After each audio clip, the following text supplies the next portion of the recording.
지난 월요일 날 우리는 추석 명절을 보냈습니다. 추석 명절을 하나님이 왜 허락하시느냐? 가족들이 다 모여서 사랑을 나누며 부모한테 효도하며 하나님께 예배함으로 준비된 놀라운 축복을 받도록 하기 위해서 하나님은 사랑하는 가족끼리 모여라, 그렇게 해서 우리는 모이는 것입니다. 그런데 아직 우리가 믿음이 약해서 모인 때에 대단히 힘이 듭니다. 특별히 불신자들은 그 많은 음식을 정갈하게 차리기 위하여 얼마나 수고를 해야 하는지 모릅니다. 우리는 제사를 지내지 않으니까 좀 편하지요. 불신자들은 얼마나 힘든지 모릅니다. 특별히 종가집 후손들은 죽을 고생입니다. 이렇게 가족을 만나고 친척을 만나는 명절을 지나고 나게 되면 우리는 사람들을 만남으로 해서 많은 스트레스를 받습니다. 정신적인 홍역을 치르게 됩니다. 몸도 피곤해서 주사도 맞아야 할 뿐만 아니라 정신적인 홍역을 치르게 됩니다. 또 우리 민족은 아주 특유한 감성적인 인과관계로 인하여 상처를 받기 쉽습니다. 그리고 심하게는 명절을 지나고 나면 부부가 이혼도 하는, 이혼이 급증하는 그런 불상사도 일어나게 됩니다. 하나님의 자녀인 우리들도 아직까지 완전한 믿음을 갖지 못했기 때문에 나를 힘들게 한 사람이나 나를 괴롭힌 사람이 있다면 우리 마음속에 아주 미워하는 마음도 생겨날 수가 있습니다. 만약에 그렇다면 오늘 이 시간에 지난 추석 기간 동안에 미운 사람이 생겼다면 이 시간에 성령님의 도우심으로 그들을 다 용서할 수 있기를 바랍니다. 왜? 용서하면 은혜를 받기 때문입니다. 그러므로 오늘 말씀의 제목도 용서하면 은혜를 받는다. 용서를 잘하라. 그런 제목으로 말씀을 드립니다. 중국의 춘추전국 시대에 묵자라는 훌륭한 분이 있었어요. 묵자. 그분은 이런 말을 했어요. 다른 사람을 사랑하고 다른 사람에게 도움을 주는 사람한테는 하늘이 반드시 행복을 갖다 주지만, 그러나 다른 사람을 미워하거나 다른 사람에게 손해를 끼치는 사람에게는 하늘이 반드시 재앙을 갖다 준다. 그렇게 훌륭한 말을 했어요. 그러므로 우리는 어떤 사람도 미워하면 안 됩니다. 뿐만 아니라 소련의 유명한 톨스토이도 그와 비슷한 말을 했습니다. 뭐라고 했느냐? 그대에게 죄를 짓고 그대에게 잘못을 한 사람이 있다면 그 사람이 누구든 간에 깨끗이 그 사람의 잘못을 잊어버리고 용서해 주어라. 그리하면 용서가 바로 행복의 원천이라는 사실을 깨닫게 될 것이다. 용서가 행복의 원천이다 라는 놀라운 진리를 깨닫게 될 것이다 라고 톨스토이라는 사람이 말했습니다. 여러분, 용서하면 기적이 일어나요. 여러분, 기적이 여러분 삶에 일어나기 원합니까? 그럼 용서를 잘 하세요. 용서하면 기적이 일어나요. 미국의 캘리포니아주에 오션 게이트라는 이름을 가진 교회가 있었어요. 오션 게이트 교회. 오션은 바다지요.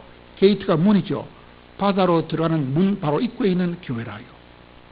태평양 바다 바로 접해가지고 그 교회가 갑자기 기적적으로 부흥을 했다 그래요. 아니, 교회가 갑자기 부흥을 했다니 도대체 어떻게 했을까? 여러분 궁금하지 않습니까? 그렇게 된 사연이 있었다 그래요. 교회가 그냥 부흥하는 게 아니에요. 반드시 어떤 이유가 있어요. 어느 날 밤에 그 바닷가 마을에 살고 있던 10대의 불량소년 9명이 그 교회를 찾아와서 그 교회를 향하여 일제히 9명이 돌을 팍 던졌답니다. 돌을 던졌어요. 그런데 그 교회는 얼마나 아름다운 교회냐, 우리 교회처럼 얼마나 아름답느냐면 문화재로 지정될 정도로 아름다운 교회라요. 거기 와가지고 돌을 던져가지고 그 교회에 형형색색으로 너무 아름다운 그 유리창들을 무려 70석장이나 싹 깨뿌렸다 그래요. 그때 재산 손실도 엄청났다고 합니다.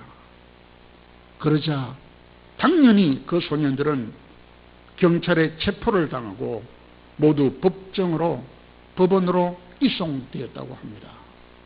그런데 그때 만약에 우리 같으면 어떻게 하겠습니까? 와장창 우리 교회참 유리를 딱 깬 놈들이 있다면 어떻게 하겠습니까? 그것도 너무 아름다운 유리창 70석장이나 깬 놈들이 있다면 어찌 하랍니까? 그때 그 교회 목사님이던 웰스 목사님과 그 교회 교인들이 법원에 찾아가서 탄원서를 제출했답니다. 우리 교회에 돌을 던진 저 소년들은 아직 나이가 어립니다. 우리 지역의 소년들을 우리 교회가 바로 가르치지 못한 잘못도 큽니다. 우리 죄가 더 큽니다. 그러므로 저 소년들을 제발 용서하여 주시옵소서. 그런 탄원서를 갖다 냈다 그래요. 그 간절한 탄원서 때문에 그 소년들은 다 석방이 되었다는 것입니다. 그랬더니 그 소년들이 감동을 받아가지고 마치 전도 특공대처럼 동네를 돌아다니면서 그 교회를 선전하는 거예요. 우리가 저 아름다운 교회 창문을 깨뜨린 소년들입니다. 그런데 이 우리 나쁜 놈들을 저 교회의 웰스 목사님과 저 교회의 훌륭한 교인들이 예수 사랑으로 인하여 우리를 용서해 주므로 우리가 석방되었습니다. 저 교회는 참으로 사랑과 은혜가 넘치는 교회입니다. 라고 막 동네방네 외치고 다니는 거예요. 여러분, 요즘 교회가 얼마나 삭막합니까? 그런데 저 교회는 사랑이 넘치고 은혜가 넘칩니다라고 나팔을 불고 다니니까 그 소문이 삽시간에 퍼져나갔어요. 그래서 그 교회가 스스로 사람들이 찾아와. 그래서 교회가 부흥이 되었다고 합니다. 그것은 용서가 낳은 기적인 것입니다. 사랑과 용서가 낳은 큰 선물이었던 것입니다. 누구나 피해를 입으면 즉시 되갚고 싶은 마음이 생깁니다. 아니면 어디 두고 보자 하면서 장차 갚으려고 합니다. 그것이 보통 사람의 수준이라요. 그러나 용서는 용서를 낳고 사랑과 은혜로 되돌아온다는 사실을 기억해야 되겠습니다. 그러므로 우리 하나님도 자기 아들의 피를 통해서 우리의 모든 죄를 용서해 주신 우리 하나님도 오늘 본문 13절을 통해서 이렇게 말씀해 주는 것입니다. 누가 너희들 중에 누가 누구한테 불만이 있거든 서로 용납하여 주어라. 그리고 피차 용서하여 주어라. 피차 용서하되 주께서 너희를 용서하신 것 같이 다 용서해 주어라. 그렇게 말씀하시는 것입니다. 오늘 본문 말씀은 사도 바울이 로마 감옥 안에 들어가가지고 쓴 편지입니다. 누구한테? 골로새 교회에 보낸 편지입니다. 골로새 교회가 어디 있는 교회입니까? 오늘날 터키라는 지방에 있었던 교회입니다. 터키에 가면 소아시아라는 지방이 있습니다. 그곳에 있던 교회입니다. 그 교회는 여러분이 잘 아는 라오디게아 교회, 라오디게아 교회는 좋은 교회요, 나쁜 교회요? 나쁜 교회입니다.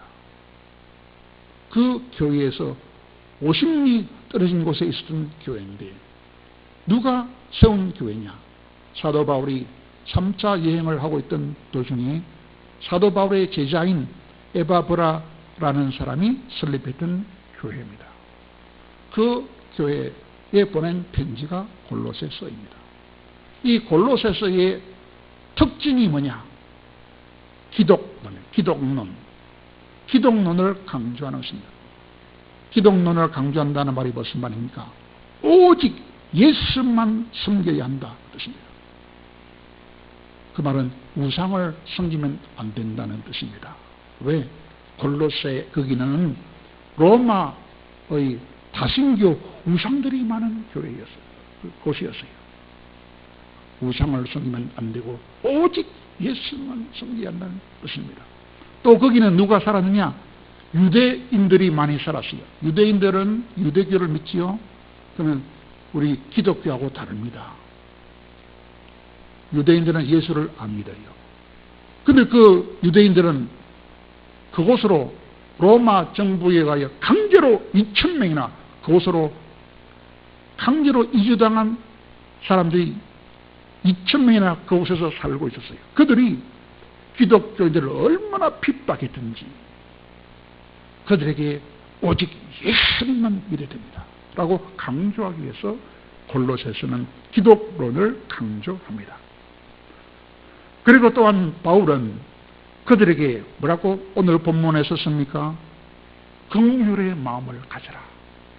긍휼은 불쌍히 여기는 거예요. 자비의 마음을 가져라. 사랑하는 마음을 가져라. 겸손한 마음을 가져라. 그리고 온유한 마음을 가져라. 그리고 오래 인내하는 마음을 가져라. 그리함으로써 다른 사람이 잘못이 있어도 용납을 해 주어라. 그렇게 말합니다. 그리고 그 바로 다음에 뭐라고 말합니까? 성도들 서로 간에 관계가 좋지 않은 성도가 있지 않습니까? 그런 관계가 좋지 않은 성도들이 있을 때에는 그들을 다 용납해 주고 서로 용서해 주라 그랬어요. 우리 주님이 우리를 용서해 주신 것 같이 너희들도 서로 용서해 주어라. 그렇게 권면하고 있습니다. 뿐만 아니라 마태복음 16장 15절에서 보면 너희가 다른 사람의 잘못을 용서해 주지 아니하면 하늘에 계신 너희 하나님도 너희 죄를 용서하지 않는다 그랬어요. 네가 다른 사람을 용서 안 하면 하나님도 너를 용서하지 않는다 그랬어요. 그것을 기억하면서 용서해 주라고 했어요.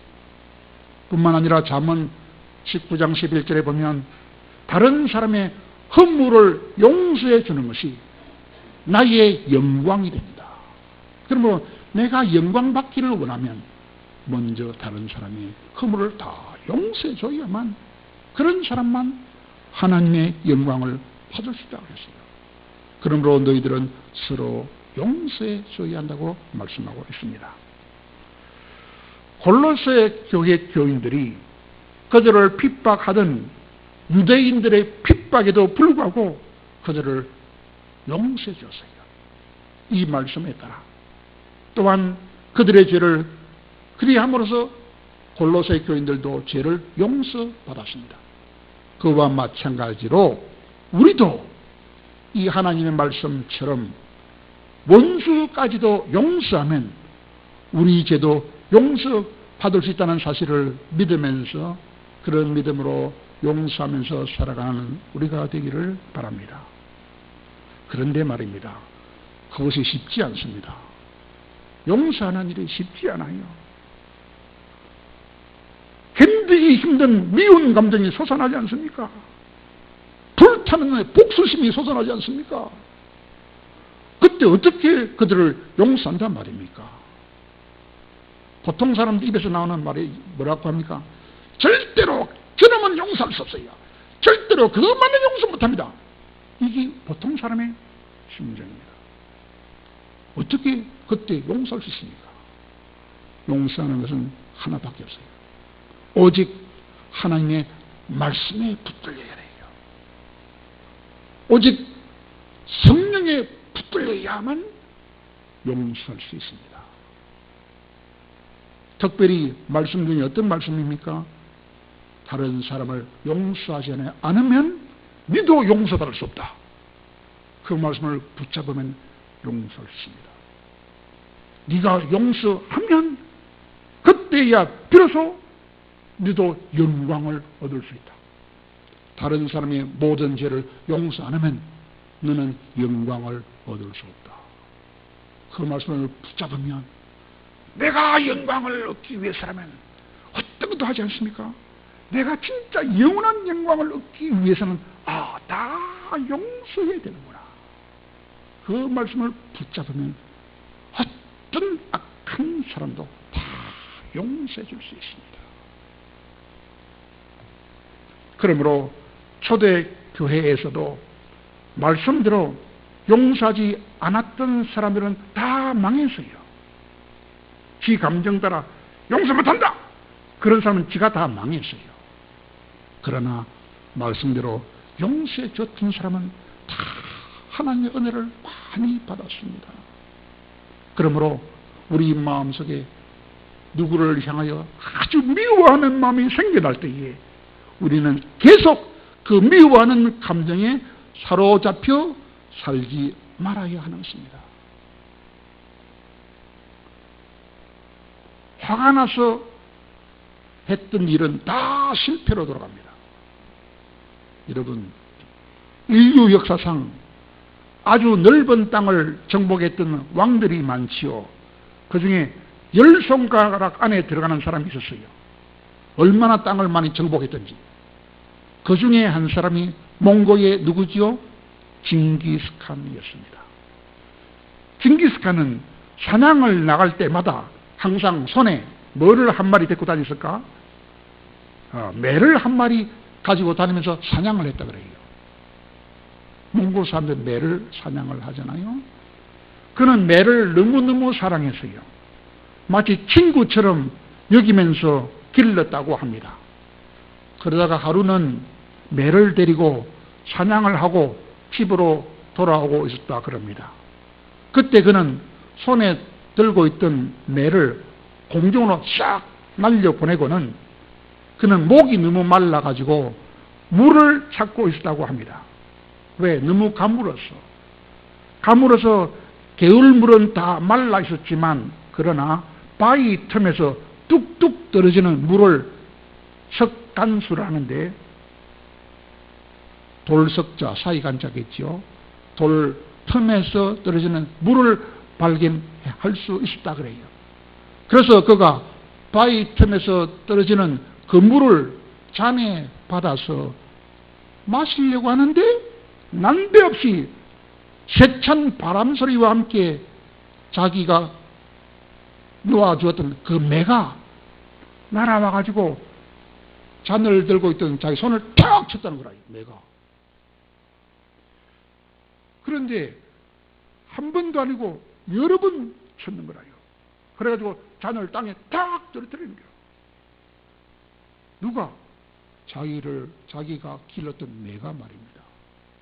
그때 화가 나서 이렇게 소리쳤다 그래요. 네가 감히 이런 짓을 하다니 이번이 마지막이다. 한 번만 더 해봐라. 죽여버리겠다. 이렇게 말했대요. 그런데 또 그 매가 날아와서 자기 잔을 탁 깨뜨려버립니다.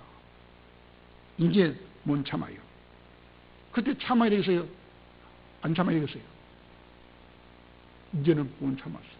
그래서 재빨리 칼을 빼내가지고, 칼을 휘둘러가지고 그 매의 목을 탁 베어서 죽여버렸습니다. 그런데 그렇게 해서 그가 죽였던 그 매를 치우고 바위 위를 올려다 보았을 때에 거기에 죽은 독사의 시체가 샘물 안에 썩어 있었더랍니다. 만약에 징기스칸이 그 물을 들어 마셨더라면 즉시 죽었을 것입니다. 그것을 그 매가 알고 먹지 못하도록 잔을 엎어버렸던 것이지요. 참 매가 영리했습니다. 그때 징기스칸은 후회하면서 왜 내가 참지 못했을까? 참지 못했던 것을 후회하면서 막사로 돌아와서 금을 가지고 매의 형상을 만들고 그 매의 양날개에다가 이런 글을 새겨 놓았다 그럽니다. 분노로 인하여 했던 일은 다 실패하기 마련이다. 화가 나서 매를 죽였더니 그것이 나에게 큰 실패였습니다. 은인을 죽인 거라 그 말이다.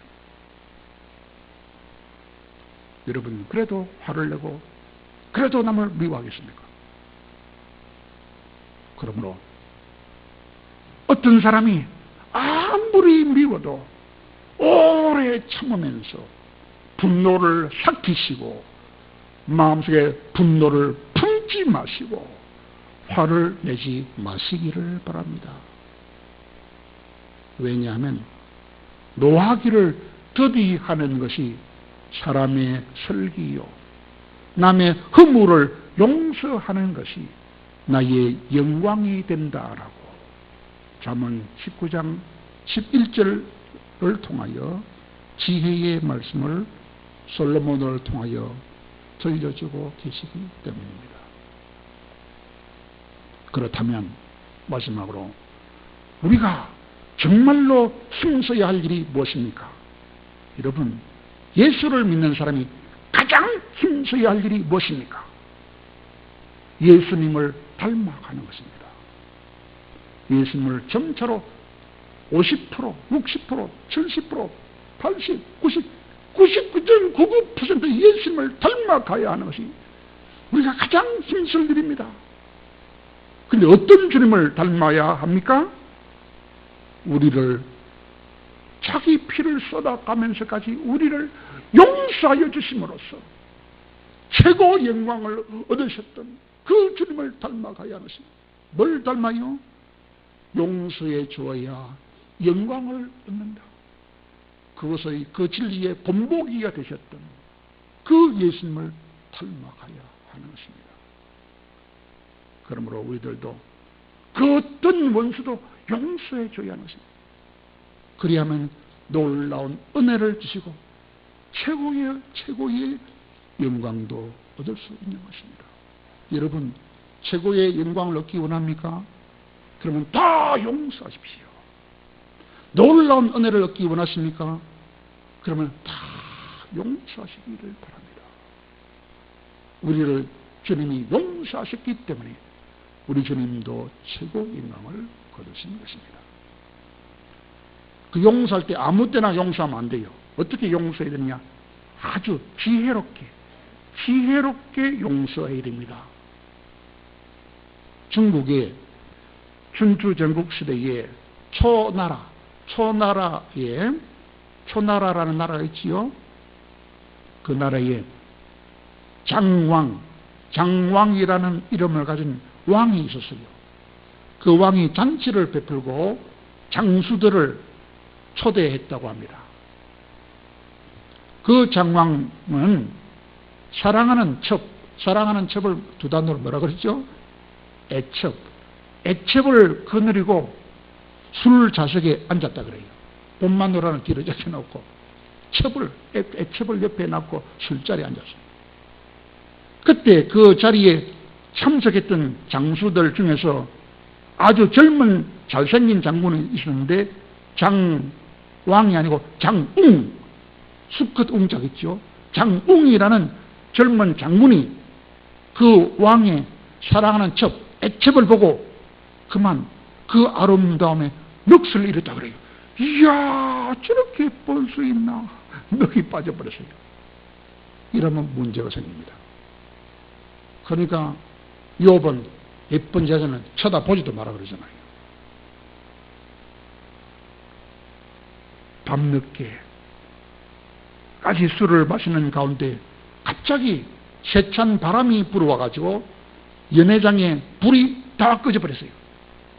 그때 젊은 장군 누구라 그랬죠?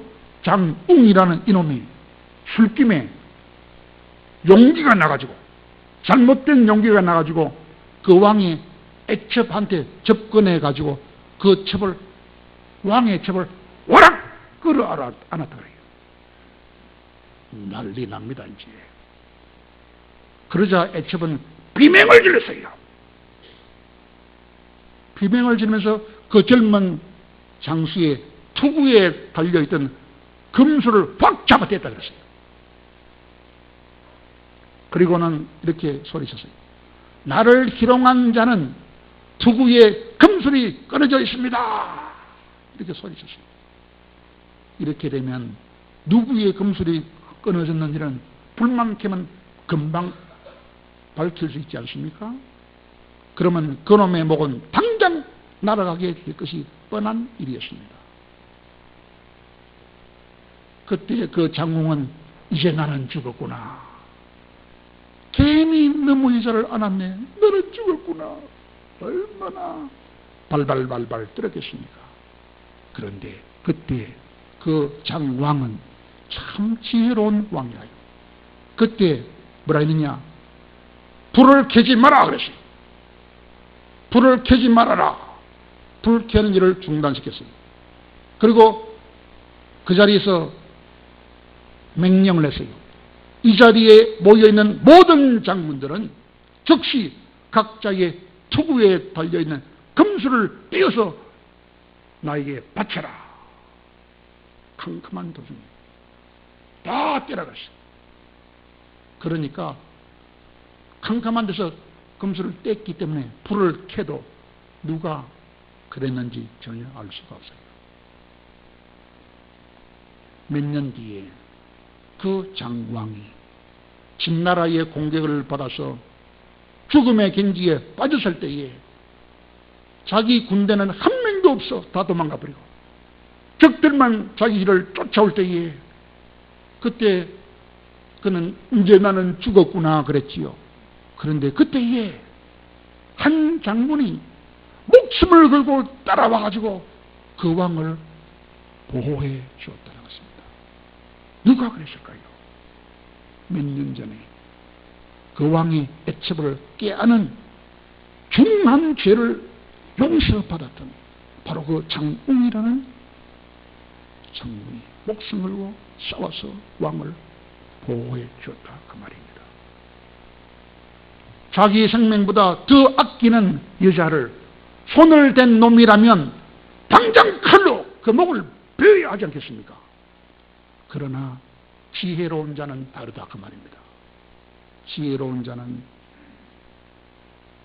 오래 참을 줄 알고 용서할 줄 아는 자가 지혜로운 자라.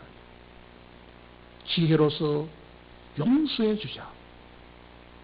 그로부터 용서받았던 그 장웅이라는 자가 목숨을 걸고 달려와서 임금의 생명을 살려주는 놀라운 은혜를 받았다 그 말입니다.